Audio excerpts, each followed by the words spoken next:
It is hard to believe that in any other place or time, past or future, his publications would have found many readers. But as it was, the thing most needed by his generation seemed to be the recipe he offered. Robert Aickman is known for his strange tales. In fact, 48 complete strange tales, published between 1951 and 1981 in 8 books. Now, Tartarus Press is publishing a new volume, The Strangers and Other Writings, which includes previously unpublished and uncollected short fiction, non-fiction and poetry by Aickman. Dating from the 1930s to 1980, the contents show his development as a writer.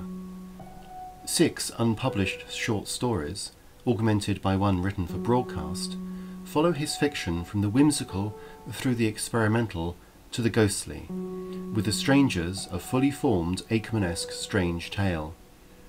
The non-fiction samples Aickman's wide-ranging interests and erudition, from the supernatural to Oscar Wilde, from 1940s films to Delius, from politics to the theatre, from Animal Farm to the Canals. Accompanying The Strangers is a 53-minute DVD documentary, Robert Aickman, author of Strange Tales.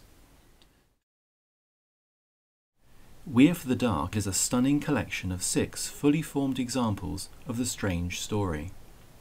The authors gave the collection the working title of The Vanishing Point, and then, intriguingly, Ghost Stories for Women.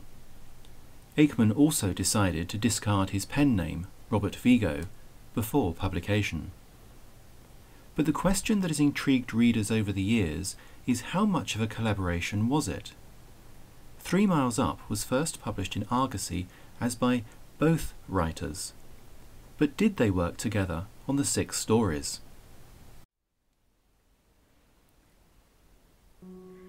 At the back of the shop was a window, curtained all over in grey lace. Through this much filtered illumination glimmered the facade of an enormous doll's house. I wanted it at once. Jean Richardson and Heather and Graham Smith share their memories of Aickman's friendship.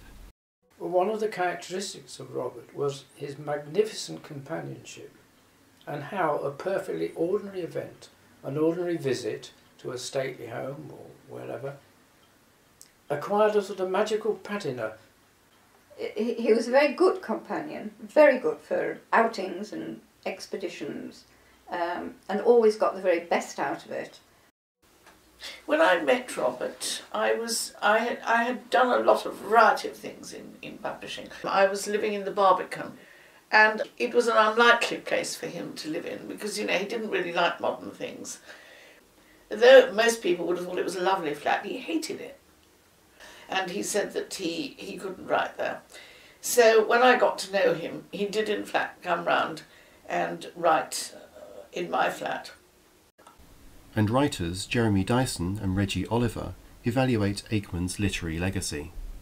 Is this yearning he has for the Edwardian era, and it's really a yearning for a completely unreal or imagined world. Never. His light was undiminished. It gets stronger year on year for me because every time I return to his stories, I find something new in them.